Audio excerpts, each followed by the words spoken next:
Le vide intérieur, est-ce de la dépression? Avez-vous l'impression au fond de vous qu'il vous manque quelque chose, sans vraiment savoir clairement ce que c'est?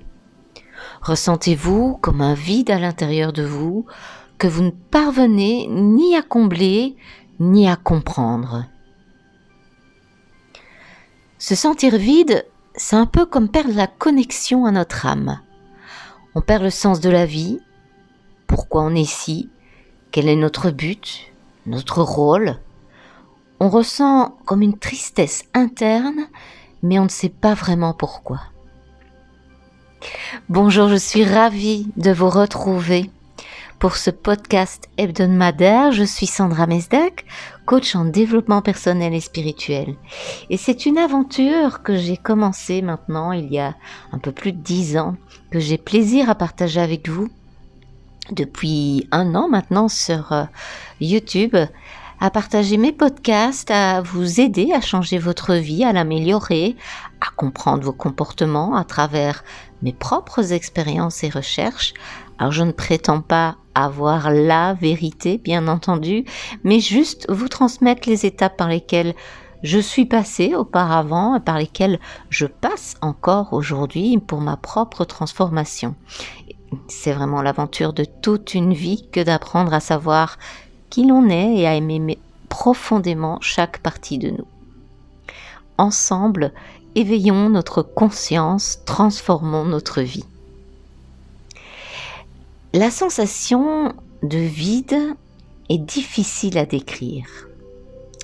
Il est complexe de mettre des mots dessus.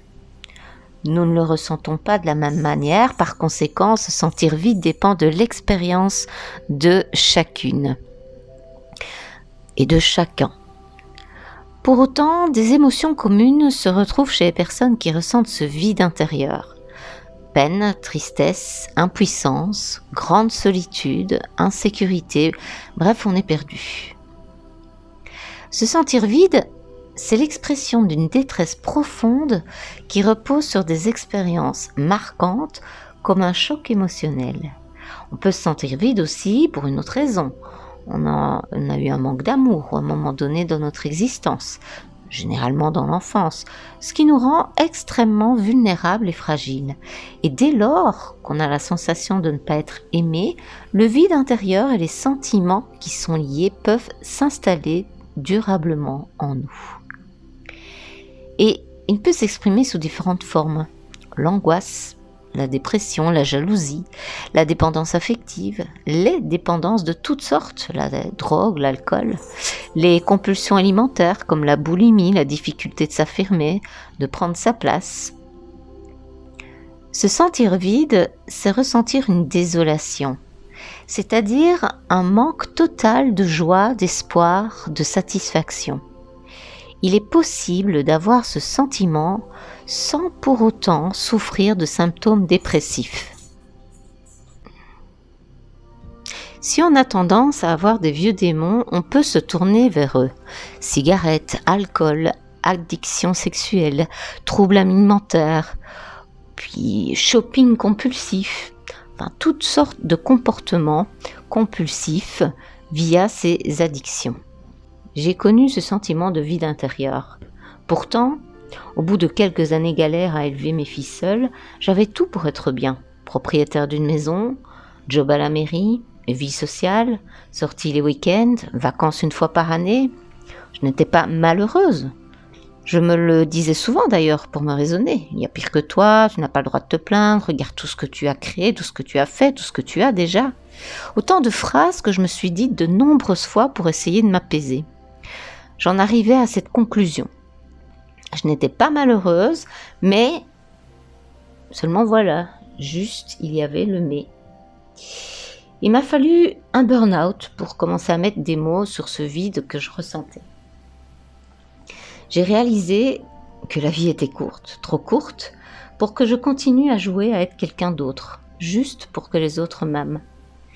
J'ai réalisé que j'en avais assez de dire oui alors que je pensais non. Assez de ce travail dans lequel je ne m'épanouissais plus, assez de ce poids que je portais chaque jour sans savoir qui m'en avait chargé. Je rêvais de me sentir légère, de vivre dans la sérénité, dans la sécurité, même quand la vie se déchaîne. J'ai pris conscience que ce vide que je ressentais depuis tant d'années était un vide existentiel. Je ne trouvais pas de sens à ma vie, hormis d'avoir le bonheur d'être mère. C'est alors que j'ai commencé ce long processus de retrouvailles avec moi-même. Qui j'étais et qu'est-ce que je voulais vivre pour que ce soit léger pour moi. Avant de tenter quoi que ce soit, il faut être à l'écoute de soi-même et trouver en nous les raisons de ce sentiment de vide intérieur. Il n'est pas simple de le faire seul, c'est pourquoi parfois il est important de se faire accompagner par un professionnel. Les premières étapes seraient de s'entraîner, de mettre en place des routines au quotidien pour être dans une introspection, de trouver des solutions qui nous feront nous sentir mieux. Cela peut être des petites choses comme faire une petite méditation le matin de 5 minutes si vous n'êtes pas adepte des méditations, ou de prendre le temps de bien déjeuner avant de commencer votre journée, ou des décisions plus importantes comme quitter son emploi. S'interroger tout le temps est un entraînement mental pour mieux se comprendre. Chercher à s'accomplir est une étape aussi importante. La première chose, c'est de se détacher du regard des autres et d'ignorer leurs conseils. Tu devrais faire ça, je pense que tu devrais plutôt faire ceci, que ça serait mieux pour toi si tu étais dans telle situation. Tout ça au placard, vraiment. Vivons pour nous en ne refoulant pas nos passions, nos désirs et tout ce qui nous fait du bien en fait. Ce sont vraiment les étapes à franchir pour se sentir le plus accompli possible. Il n'y a que nous qui savons ce qui est bon pour nous finalement. Et c'est la raison pour laquelle il faut s'écouter. Ensuite, c'est accepter ses émotions aussi. En devenant adulte, parfois on cache ses émotions, que ce soit la colère, la tristesse. Cependant, il est important de les laisser sortir pour ne pas qu'elles nous gangrènent. Il est important aussi de tout faire pour les exprimer via différentes façons. En faisant du sport, en criant de toutes ses forces dans la forêt, en dansant, à ne plus pouvoir marcher le lendemain. Peu importe tout ce qui vous fait du bien et qui vous permet d'exprimer ces émotions. Il faut exprimer ces émotions de façon saine pour ne pas qu'elles influencent négativement notre vie. Bien entendu, il est nécessaire aussi de reprendre confiance en soi. Et oui, ça a un lien avec le fait de ressentir le vide intérieur. Une faible estime de nous peut être une des causes du sentiment de vide. C'est comme avoir un plafond en verre au-dessus de soi qui nous empêche de grandir et de nous accomplir. Et c'est pourquoi il est nécessaire de se construire solidement et d'avoir une confiance en soi pour se sentir mieux. Alors il est bien de mettre en lumière toutes nos qualités et nos réussites, parce qu'on a tellement tendance à regarder ce qui nous manque ou ce qu'on n'a pas, au lieu de regarder tout ce que l'on a déjà et tout ce que l'on a aussi accompli dans notre vie. Une autre étape serait de faire de la place au silence. Les réponses sont en nous. Vouloir les entendre en ayant du bruit en permanence autour de nous, eh bien c'est vouloir entendre un moineau dans une discothèque, c'est impossible. Donc prenez du temps, en nature, peu importe, dans un endroit où vous vous sentez bien, et faites juste de la place à ce silence. Et je sais que pour certains d'entre vous, c'est pas facile de se retrouver face à soi-même et dans le silence. On est tellement sollicité de toutes parts, par la télé, par nos téléphones. Donc c'est aussi une habitude qui est bien de mettre en place, même si elle n'est pas facile. Faites quelques minutes au départ et puis vous verrez, vous y prendrez goût et vous prendrez plus de temps à être face à vous-même, à l'écoute de vous-même. Reconnectez-vous aussi à la gratitude. Cette émotion est une des plus élevées au niveau vibratoire. Plus vous remerciez la vie pour ce que vous vivez, mieux vous vous sentirez et plus vous allez accélérer votre réussite dans tous les domaines de votre vie. Apprenez à vous aimer. Le vide existentiel peut se remplir par l'amour de soi, l'amour de la vie et ensuite l'amour des autres. Ce que vous ressentez en ce moment vous indique qu'il est temps de plonger à l'intérieur de vous pour vous aimer vraiment.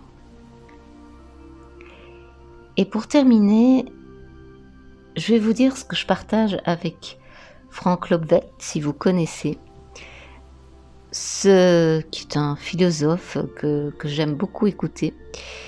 Ce ressenti de vide intérieur, je le définis comme une absence à soi. C'est ce que j'ai expliqué en d'autres termes précédemment, c'est comme être absent à l'être que nous sommes. Le vide, c'est le deuil de ma version éternelle, de cette âme qui a fait le choix de s'incarner. Ce vide, c'est lorsque je suis déconnectée de mon être divin, en l'occurrence moi. La douleur du deuil est proportionnelle à l'amour que l'on porte à la personne qui est morte. Et on pourrait le comparer à cela, à cette analogie. Cette part de nous qui n'est pas vivante, qui ne s'exprime pas, qui ne crée pas, eh bien c'est comme si elle était morte. Et cette douleur, ce vide que vous ressentez, c'est la douleur du deuil de vous-même. En tout cas, c'est de cette manière que moi j'aime l'imaginer. La douleur, c'est le manque de mon moi profond. Alors si vous êtes prête ou prêt pour ce voyage, à aller à la rencontre de vous-même et que vous souhaitez que je vous y accompagne, eh bien je vous mets les liens sous la vidéo pour me contacter.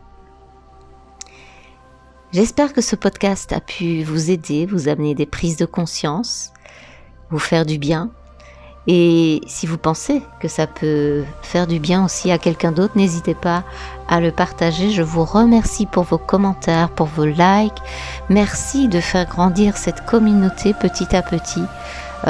J'ai vraiment à cœur de vous transmettre de mon savoir, mes propres enseignements.